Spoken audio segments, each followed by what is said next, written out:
அனைவருக்கும் வணக்கம். இன்னைக்கு வீடியோல என்ன பார்க்க போறோம் அப்படின்னா, கலியுக வரதன் ஐயப்பன் யார்?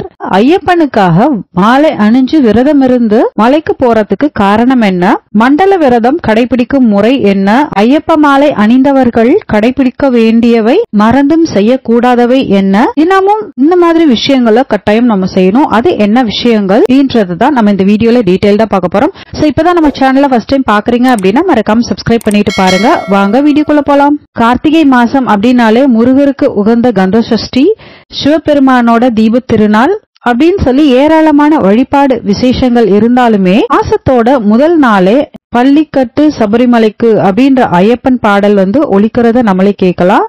ஐயப்பன் அப்படின்னாலே நமக்கு ஞாபகத்துக்கு வர்றது கேரள மாநிலத்துல பத்தினம்திட்டா மாவட்டத்துல இருக்கிற புண்ணிய தலமான சபரிமலை தான். 60-70 வருஷத்துக்கு முன்னாடிலாம் மாலை போடுறாங்க அப்படின்னா 60 நாட்கள் வரைக்கும் மாலை போட்டு ஐயப்பனை வழிபடுறத வழக்கமா வச்சிருந்தாங்க. ஆனா காலம் மாற மாற 60 நாட்கள் அப்படின்றது ஒரு மண்டலமா மாறுச்சு. அதாவது 48 நாளா மாறுச்சு. அதுக்கப்புறம் அதுவுமே இன்னும் நாட்களை கம்மி பண்ணி 1 வாரம் 3 நாள் அவங்கவுங்க வசதிக்கு ஏத்த மாதிரி இந்த நாட்களை மாத்திக்கிட்டாங்க. ஐயப்பன் எப்படி பிறந்தாரு, சபரிமலைக்கும் ஐயப்பருக்கும் என்ன தொடர்பு அப்படின்றத நம்ம பார்க்கலாம். மகிஷாசுரனை ஆதி பராசக்தி வதம் செஞ்சதுனால கோபம் கொண்ட மகிஷாவோட தங்கை மகிஷி படைப்பு கடவுளான பிரம்மாவை நோக்கி கடுமையான தவம் மேற்கொண்டாங்களாம். பல வரங்களை பெற்று தேவர்களையும் முனிவர்களையும் ரிஷிகளையும் துன்புறுத்தி வந்தாங்களாம். அதனால கோபம் கொண்ட திருமாலும் சிவபெருமானும் மகிஷாவை அழிக்கணும் அப்படின்னு சொல்லி நினைச்சாங்களாம். அப்ப விஷ்ணு பகவான் மோகினி ரூபம் எடுத்தாரு.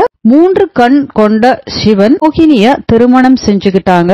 அவங்களுக்கு பிறந்த குழந்தைதான் ஐயப்பன். ஜீவ குணங்களோட பிறந்த ஐயப்பனுக்கு மணிமாலை அணிவிச்சு 2 பேரும் அவங்கள காட்டுல விட்டுட்டு வந்தாங்களாம். அப்ப கேரளாவோட மகாராஜாவா இருந்த பந்தல மன்னன் ராஜசேகரனுக்கும் அவங்களோட மனைவிக்கும் ரொம்ப வருஷமா குழந்தை இல்லாம இருந்துச்சு. குழந்தை வேண்டி சிவபெருமான வழிபட்டுட்டு வந்தாங்களாம். அப்ப ஒரு நாள் பந்தல மன்னன் காட்டுக்கு போகும்போது அங்க ஒரு குழந்தை அழுத நிலையில இருந்துச்சு.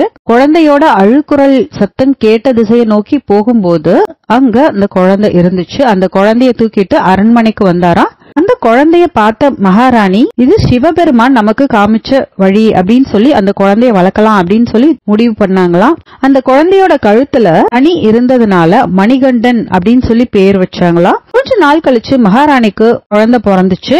குருகுலத்துக்கு போய் பல வித்தைகளை கத்துக்கிட்ட மணிகண்டனை பட்டாபிஷேகம் நடத்தி தன்னுடைய பதவிய செல்வன் மணிகண்டனுக்கு வழங்கலாம் அப்படின்னு சொல்லி மன்னன் முடிவு பண்ணாராம். அப்ப மன்னனோட அமைச்சரவையில இருந்த மந்திரி ஒருத்தர் அந்த பதவி மணிகண்டனுக்கு போகக்கூடாது அப்படின்னு சொல்லி நினைச்சாராம். அதனால பல தந்திரமான வேலைகளை செஞ்சு மகாராணியோட மனசையும் மாத்தி பல தந்திர வேலையை செஞ்சு மகாராணியையும் பிரெயின் வாஷ் பண்ணாங்களாம்.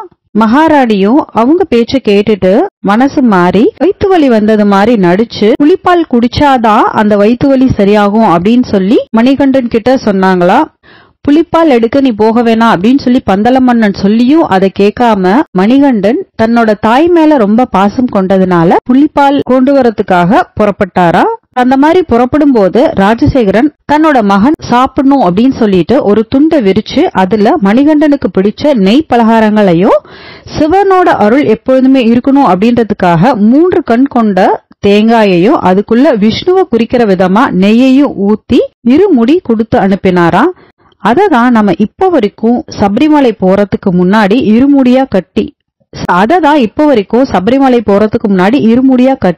எடுத்துட்டு போறாங்க. இருமுடி கட்டிட்டு காட்டுக்கு புறப்பட்ட மணிகண்டனை காட்டுலயே அரக்கி மகிஷி தடுத்து நிறுத்தினா. மணிகண்டன் இறுதியில அந்த மகிஷிய வதம் செஞ்சாரா.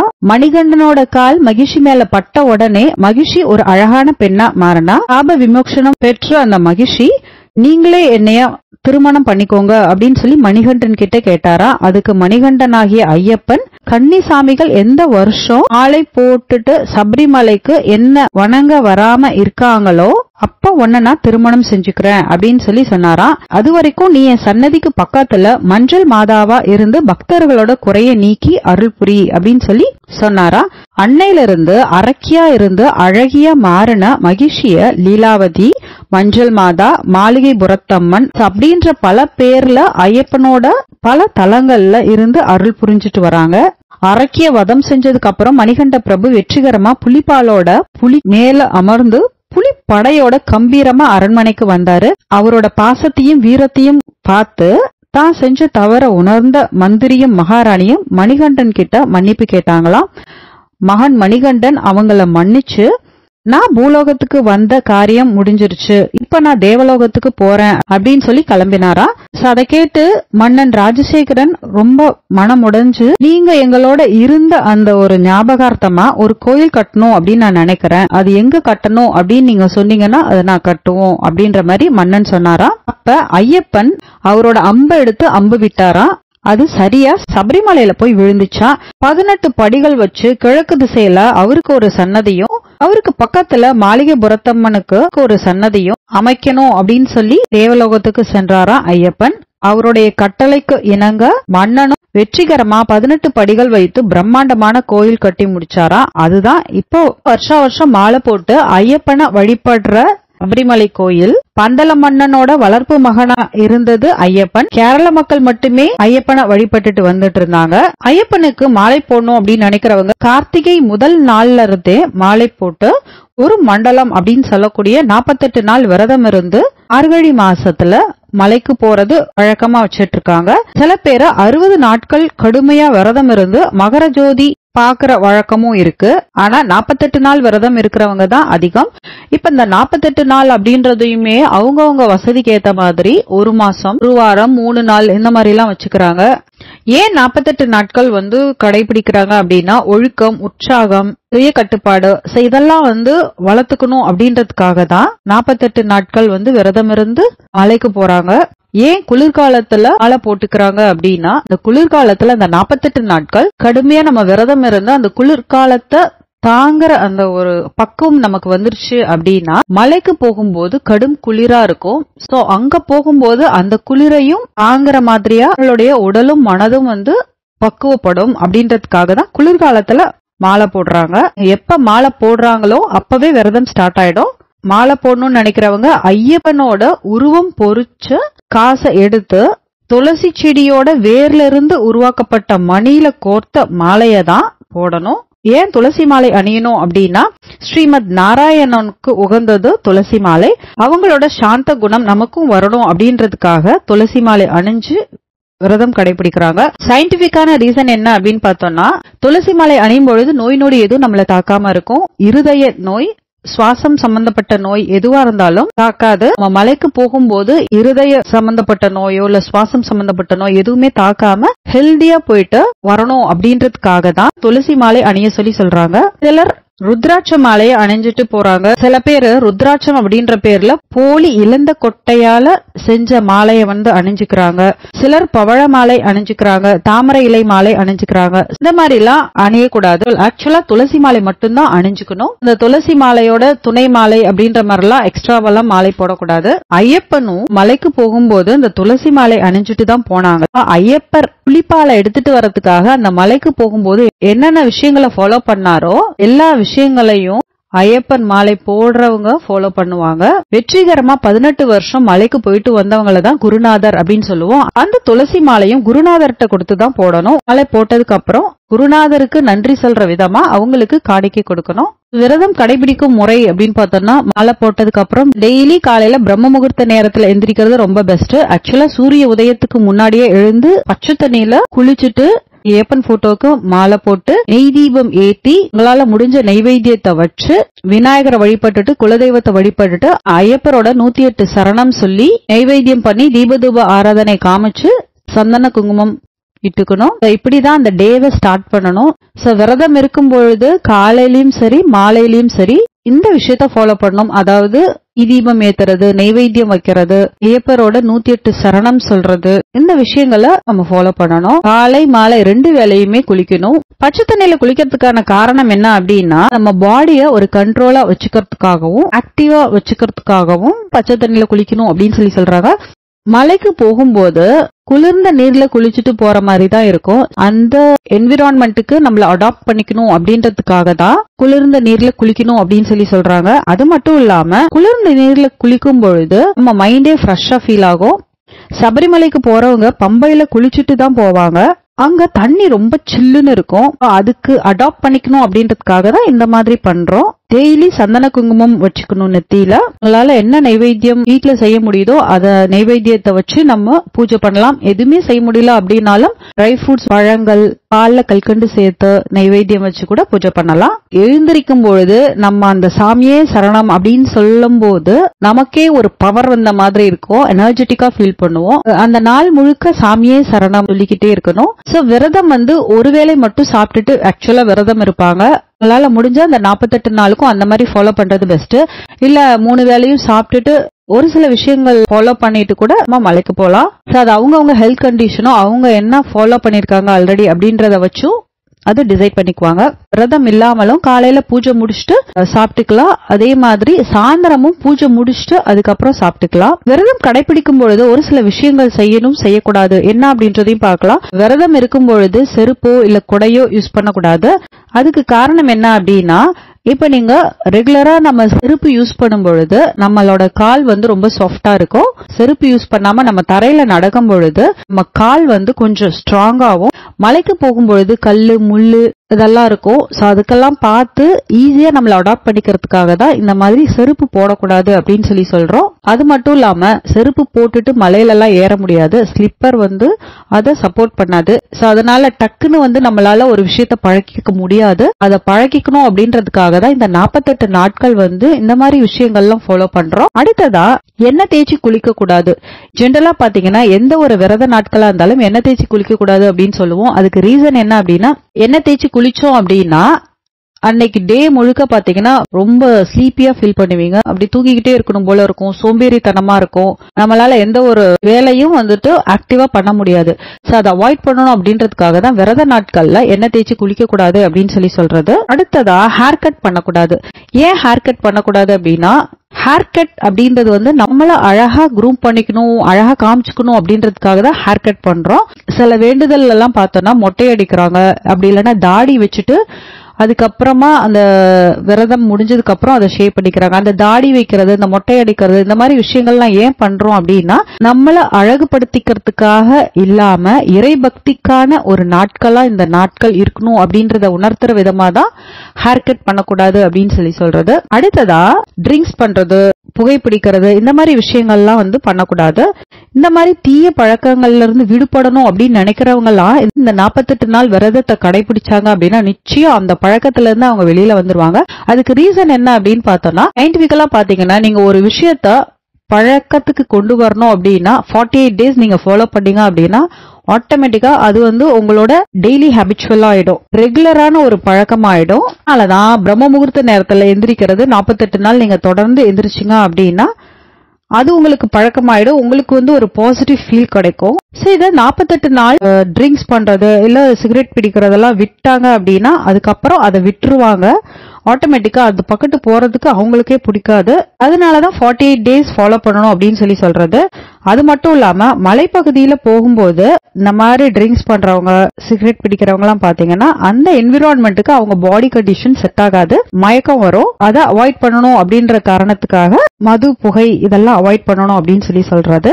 அடுத்ததா பகல்ல தூங்கக்கூடாது அப்படின்னு சொல்லுவாங்க. அதுக்கு காரணம் என்னன்னா, மலைக்கு போறாங்க அப்படின்னா அங்க போய் எங்கேயுமே நடுவுல தூங்க முடியாது. மலைக்கு போறோம் அப்படின்னா ஸ்ட்ரைட்டாவே நம்ம டைரக்டா அந்த கல்லு முள்ளு அதெல்லாம் தாண்டி தான் நம்ம மலை ஏற முடியும். சோ இப்ப நீங்க ரெகுலரா ஒரு விஷயத்த பண்ணிக்கிட்டே இருக்கீங்க. இப்போ ஒரு நாள் பகல்ல சாப்பிட்டதுக்கு அப்புறம் படுக்கிறீங்க, ஒரு 2 டேஸ் நீங்க அதை செஞ்சு பாருங்களேன். 3ஆவது நாள் ஆட்டோமேட்டிக்கா அதே டைமுக்கு உங்களுக்கு தூக்கம் வரும். பாத்தீங்கன்னா அது கண்டினியூ ஆயிடும்.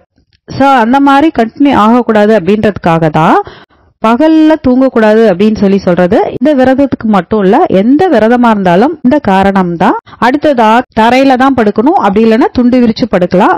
பெட்டோ அப்படி இல்லைன்னா தலகாணி வச்சோ படுக்க கூடாது. அதுக்கு காரணம் என்ன அப்படின்னா, இப்ப நீங்க வீட்டுல இந்த மாதிரி பெட்லயோ இல்ல இந்த மாதிரி சொபிஸ்டிகேட்டடா படுக்கிறீங்க அப்படின்னா அதே மாதிரி இருக்கணும் அப்படின்ற இந்த ஒரு எதிர்பார்ப்பு வரும். அந்த மாதிரி எல்லாம் இருக்கக்கூடாது அப்படின்றதுக்காக எந்த ஒரு சிச்சுவேஷனா இருந்தாலும் அதை நம்ம ஈஸியா டேக்கிள் பண்ணணும் அப்படின்றதுக்காக தான் துண்டு விரிச்சு படுக்கணும் அப்படின்றது. மலைக்கு போகும்போது பெட்ஷீட்ல படுத்தாங்க அப்படின்னா இந்த ஏதாவது விஷ ஜந்துக்கள்லாம் ஏறிச்சுன்னா தெரியாது. இதே துண்டு விரிச்சு படுக்கும்பொழுது அது ஈஸியா நமக்கு தெரிஞ்சிடும் அப்படின்றதுக்காக தான் துண்டு விரிச்சு படுக்கணும் அப்படின்றத சொல்றாங்க. அதை தான் நம்ம இந்த 48 நாளும் கடைபிடிக்கணும் அப்படின்னு சொல்லியும் சொல்றோம். அதே மாதிரி சக பக்தர்களை ஐயப்பா அப்படின்னு சொல்லி சொல்லுவோம். பெண் பக்தர்களா இருந்தாங்க அப்படின்னா மாளிகைபுரம் அப்படின்னு சொல்லுவோம். சிறுவர்கள் மாலை போட்டிருந்தாங்க அப்படின்னா மணிகண்டன் அப்படின்னும், சிறுமியர்கள் மாலை போட்டிருந்தாங்க அப்படின்னா கொச்சி அப்படின்னு சொல்லியும் சொல்லுவோம். அது ஏன் அப்படி சொல்றோம் அப்படின்னா பகவானோட திருவுருவம் உணர்த்துற விதமா தான் சக பக்தர்களை ஐயப்பா அப்படின்னு சொல்லி சொல்றோம். பெண் பக்தர்களை சகோதரிகளா நினைக்கணும் அப்படின்றதுக்காக மாளிகைபுரம் அப்படின்னு சொல்றோம். சிறுவர்கள் பால் வடிவமாகவும் சிறுமியர்கள் தங்கையாகவும் நம்ம நினைக்கணும் அப்படின்றதுக்காக தான் இந்த மாதிரி சொல்றோம். மாலை போட்டவங்கள்ட்ட நீங்க யாரையாவது மீட் பண்ண போறீங்க அப்படின்னா சாமி சரணம் அப்படின்னு சொல்லிட்டு தான் மீட் பண்ணணும். நீங்க பேச ஸ்டார்ட் பண்றீங்க அப்படின்னா ஸ்டார்ட் பண்ணும்போதும் சாமி சரணம் சொல்லணும், முடிக்கும் பொழுதும் சாமியை சரணம் சொல்லணும், நடுவுலையும் சாமியை சரணம்ன்றத அப்பப்ப சொல்லிக்கிட்டே இருக்கணும். அது எதுக்கு சொல்றோம் அப்படின்னா நம்ம மாலை போட்டிருக்கோம் அப்படின்றத நம்ம முழு மனதா நம்பணும் அப்படின்றதுக்காக அந்த மாதிரி சொல்றோம். அது மட்டும் இல்லாம பணிவு பக்தி இதெல்லாம் இருக்கணும் அப்படின்றதுக்காகவும் நம்ம சொல்றோம். மாலை போட்டிருக்க எல்லாரும் இறைவனோட அடியவர்கள் அப்படின்றத உணர்த்துற விதமாவும் சொல்றோம். துக்கத்துல கலந்துக்க கூடாது அப்படின்னு சொல்லுவாங்க. அதுக்கு காரணம் என்ன அப்படின்னா துக்க வீட்டுல இருந்து பரவுற துர்க்கிருமிகள் பிரயாணத்துக்கு ஏத்தது கிடையாது. அது நோய் கிருமிகளை உருவாக்கி நோய்வாய்ப்பட வைக்கும். அதனாலதான் துக்க நிகழ்வுல கலந்துக்க கூடாது அப்படின்னு சொல்றோம். இன்கேஸ் அந்த மாதிரி அன்அவாய்டபிள் சிச்சுவேஷன்ல கலந்துக்கிற மாதிரி இருந்துச்சு அப்படின்னா குருசாமி கிட்ட சொல்லி மாலையை கழட்டிட்டு அதுக்கப்புறம் தான் நம்ம போகணும். பூப்புனித நீராட்டு விழா, குழந்தை பிறந்த வீட்டுக்கு போறது, இந்த மாதிரி விஷயங்கள்லாம் அவாய்ட் பண்ணிடணும். சோ அவங்களும் சரி அந்த வீட்டுல இருக்கிறவங்களும் சரி போகக்கூடாது. சோ வீட்டுல இருக்கிறவங்க போனாலும் சரி அந்த கிருமி தொற்றுன்றது பரவும். வீட்டுல இருக்கிற பெண்மணிகள் மாதவிடாய் காலமா இருந்துச்சு அப்படின்னா கிருமிகள் பரவறதுக்கு வாய்ப்பு இருக்கு. வீட்டுல இருக்கிற அந்த பெண்களோட முகத்தை பார்க்க கூடாது, அவங்க சமைச்ச சாப்பாட சாப்பிடக்கூடாது, அவங்க செப்பரேட் ரூம்ல தான் இருக்கணும். இன்கேஸ் அந்த மாதிரி இருக்க முடிஞ்சிச்சு அப்படின்னா அப்படி இருக்கலாம். அப்படி இல்லைன்னா வெளியில எங்கேயாவது கூட தனியா தங்கிக்கலாம். 3 நாட்களோ இல்ல 5 நாட்களோ அது முடிஞ்சதுக்கு அப்புறம் தான் வீடெல்லாம் சுத்தம் பண்ணிட்டு அதுக்கப்புறம் தான் அந்த ஐயப்ப பக்தர் வீட்டுக்கு வரணும். ஐயப்பன் பூஜை வீட்டுல செஞ்சு அன்னதானம் நம்ம கட்டாயம் போடணும். இந்த மாதிரி போடுறது ரொம்பவே நல்லது. குறைஞ்சது 10 பேருக்காவது அன்னதானம் வழங்கணும். 10ல இருந்து 25 50 அது அவங்கவுங்க விருப்பம், எவ்வளவு பேருக்கு வேணா நம்ம அன்னதானம் பண்ணலாம். குறைஞ்சது 10 பேருக்கு அன்னதானம் பண்ணணும். இந்த மாதிரி அன்னதானம் பண்ணும் பொழுது ஐயப்பருக்கு ரொம்பவே பிடிக்கும். ஐயப்பரை அன்னதான பிரபு அப்படின்னு சொல்லியே சொல்லுவோம். குழந்தை வரம் வேணும் அப்படின்னு நினைக்கிறவங்க தென்னங்கன்று இல்லைன்னா மணி வாங்கி தரதா வேண்டிக்கணும். அந்த மாதிரி வேண்டிட்டு எப்ப குழந்தை பிறக்குதோ அது பிறந்ததுக்கு அப்புறம் இந்த வேண்டுதலை நிறைவேற்றணும். சோ அந்த மாதிரி வேண்டுதலுக்கு அப்புறம் பிறக்கிற குழந்தைக்கு நிறைய பேர் ஐயப்பரோட நாமங்களை பேரா வைப்பாங்க. மாலை போடும் பொழுது அவுட் சைட் ஃபுட்டை அவாய்ட் பண்ணணும். மத்தவங்க வீட்டுல சாப்பிடுறதோ இல்ல வெளியில ஹோட்டல்ல அந்த மாதிரி சாப்பிடுறதோ அவாய்ட் பண்ணணும். நம்ம வீட்டுல அதுவும் பூஜை பண்ணதுக்கு அப்புறம் தான் அந்த சாப்பாட்டை சாப்பிடணும். மாலை போட்டிருக்க மத்த வீட்டுல நம்ம சாப்பிடலாம். கூடுமான வரைக்கும் தேவையில்லாம பேசுறத குறைச்சுக்கணும். மௌனத்தை கடைபிடிக்கிறது ரொம்பவே நல்லது. மோஸ்ட்லி பேசுறதுனாலதாங்க பிரச்சனையே வருது. பேச்ச குறைச்சுக்கிட்டோம் அப்படின்னாலே பிரச்சனையும் குறைஞ்சிரும் அப்படின்றதுதான் உண்மை. ஒர்க் பிளேஸ்ல பேசாம இருக்க முடியாது, அங்க பேசிதான் ஆகணும். அதை தாண்டி தேவையில்லாம மத்த இடத்துல பேசுறத குறைச்சுக்கிட்டோம் அப்படின்னா ரொம்ப நல்லது. இது இந்த விரத நாட்களுக்கு மட்டும் இல்ல, ஜென்ரலாவே இந்த விஷயம் பொருந்தும். மத்தவங்க கிட்ட ரொம்ப சாந்தமா பழகணும். மத்தவங்க மனசு கஷ்டப்படுற மாதிரி பேசக்கூடாது. விரத நாட்கள்ல பெண்களை சகோதரியாவும் தாயாவும் தான் நம்ம பார்க்கணும். பிரம்மச்சாரியத்தை கடைபிடிக்கிறது ரொம்பவே முக்கியம். மனதளவுல எந்த ஒரு பெண்ணையும் நினைக்க கூடாது. அணிஞ்சிருந்த மாலை அழுந்துருச்சு அப்படின்னா அதை கரெக்ட் பண்ணி நம்ம திரும்ப போட்டுக்கலாம். அதுக்காக மனசு கஷ்டப்படலாம் வேண்டாம். எதேச்சியா நடக்கிற ஒரு விஷயத்த நினைச்சு கவலைப்பட வேண்டாம். சில பேர் மாலை போடுறதுக்கு முன்னாடி ரொம்பவே திங்க் பண்ணுவாங்க, நம்மளால முடியுமா, இதெல்லாம் ஃபாலோ பண்ணுவோமா, மலைக்கு போக முடியுமா, இந்த மாதிரிலாம் யோசிச்சுட்டு மாலை போடுவாங்க. இந்த மாதிரி டவுட்டோட மாலை போடக்கூடாது. துணிஞ்சு 48 நாள் இருக்க முடியும் அப்படின்ற மன வலிமை ஃபர்ஸ்ட் வேணும். மன வலிமையோட விரதத்தை கடைபிடிச்சு நம்ம செய்யும் பொழுது எந்த ஒரு ப்ராப்ளமும் இல்லாம ஐயப்பர் நம்மள அழகா மலைக்கு கூட்டிட்டு வருவாரு. இருமுடி கட்டுற அந்த வைபவத்தை நம்ம வீட்டுல வச்சு செய்யறது ரொம்பவே நல்லது. வீடு சுபிக்ஷமாவும் மங்களமாவும் இருக்கும்.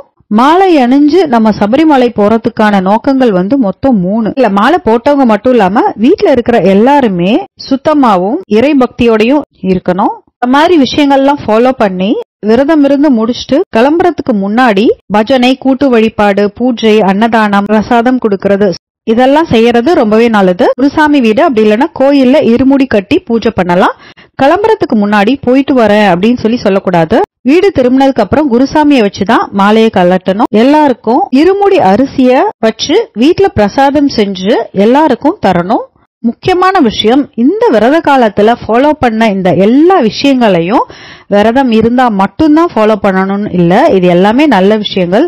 ஒரு சில விஷயங்களை தவிர மற்ற எல்லா விஷயங்களையும் ஜென்ரலாவே ஃபாலோ பண்றது ரொம்பவே நல்லது. இந்த மாதிரி ஃபாலோ பண்ணும் பொழுது ஐயப்பனோட அருள் நமக்கு எப்பொழுதுமே நிலைச்சிருக்கும். ஐயப்பனோட அருள் எல்லாருக்கும் கிடைக்கணும் அப்படின்னு சொல்லி இந்த பதிவை நான் நிறைவு செஞ்சுக்கிறேன். உங்களுக்கு இந்த வீடியோ பிடிச்சிருந்துச்சு அப்படின்னா லைக் பண்ணுங்க, கமெண்ட் பண்ணுங்க, உங்க ஃப்ரெண்ட்ஸோட ஷேர் பண்ணிக்கோங்க. மறக்காம நம்ம சேனலுக்கு சப்ஸ்கிரைப் பண்ணி சப்போர்ட் பண்ணுங்க. நன்றி.